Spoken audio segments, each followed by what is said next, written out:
Hi friends, இன்றைக்கி எங்கள் வீட்டில் மட்டன் குழம்பு. என்னதெல்லாம் அதில் போட்டு வதக்கி வச்சுருக்கேன்னா, சின்ன வெங்காயம், சோம்பு, சீரகம், மிளகு, கசகசா, பட்டை, கிராம்பு, அதுக்கப்புறம் முந்திரி பருப்பு, ஒரு 4 பருப்பு எல்லாம் போட்டு எண்ணெயில் வதக்கி வச்சுருக்கேன். அதை அரைச்சி குழம்புல கூட்டலாம். இங்கிட்டு 2 தக்காளி போட்டு குக்கரில் 2 தக்காளி, அப்புறம் வெங்காயம், பட்டை, கிராம்பு எல்லாம் போட்டு வதக்கி விட்டு கறியை போட்டு வேக வச்சுட்டேன்.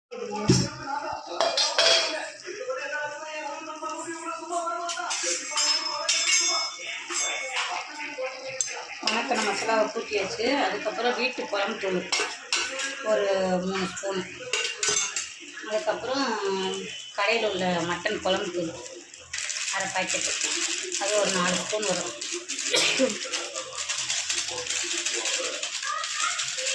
வீட்டில் இருந்து போட்ட மசாலா சீக்ரெட்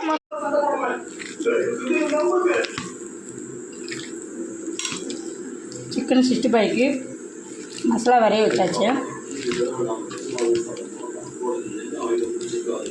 சண்டே ஸ்பெஷல். நான் அதை பொரிச்சு எடுத்துகிட்டு சாப்பாடு மணி எடுத்துன்னு பாருங்கள். சர்ச்சைக்கு போயிட்டு வந்ததுனால எனக்கு லேட் ஆகிடுச்சு. அது சண்டேனாலே சாப்பாடு 2 3 மணி ஆகிடுது சாப்பிட்றது. சர்ச்சைக்கு போயிட்டு வந்து தான் சமையல் செய்ய வேண்டியதாக இருக்குது. சிக்கன் பொரிக்கலாம், மசாலா வரைய வச்சு இது வந்துச்சு. சாப்பாடு அடுப்பில் வச்சாச்சு. மட்டன் குழம்புக்கு விசில் வந்துருக்குது. அதை எடுத்து நம்ம தாளிச்சா சரி. சிக்கனை பொரிச்சிட்டு பிள்ளைங்களுக்கு சாப்பாடு கொடுக்கலாம்.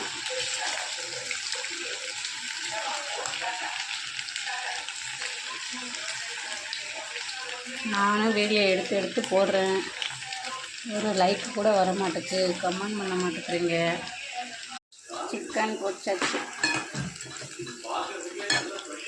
ஹாய் ஃப்ரெண்ட்ஸ், வாங்க இன்றைக்கி என்னென்ன லஞ்சுன்னு பார்க்கலாம். சுட சுட சாதம், சாப்பாடு ரெடி ஆயிடுச்சு. மட்டன் குழம்பு, யாருக்கெல்லாம் கொழுப்பு பிடிக்கும்? எனக்கு கொழுப்பு ரொம்ப பிடிக்கும். மட்டன் குழம்பு, அதுக்கப்புறம் சிக்கன் 65.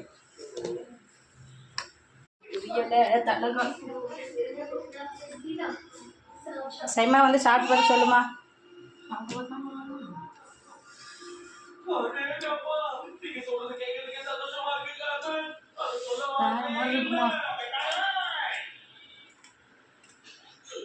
சூப்பராக உங்கள் வீட்டில் நீங்கள் சமைச்சு வச்சு சாப்பிடுவாங்க.